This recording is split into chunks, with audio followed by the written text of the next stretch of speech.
Starša sta moja velika inspiracija.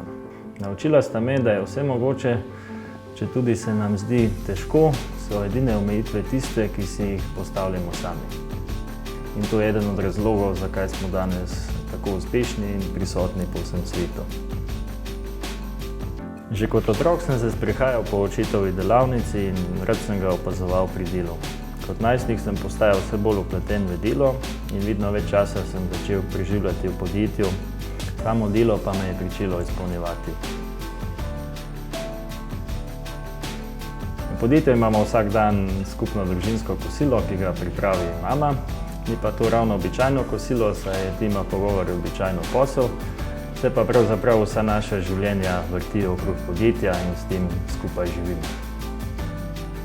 Oče meni in bratoma nikoli ni postavljal omejitev, rad pa nam je dajal zahtevne naloge, ki smo jih morali izvesti, tudi če nismo imeli dovolj izkušenj. Podjetnost je zame pogum in odprtost.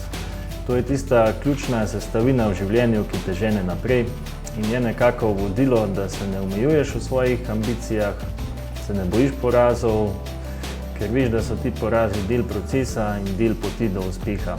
In jaz mislim, da tako miselnost, podjetniško miselnost, lahko v sebi najde čisto vsak. V življenju mi je pomembno dvoje. Da delam, kar me veseli, in da življenje preživljam s tistimi, ki jih imam najraje.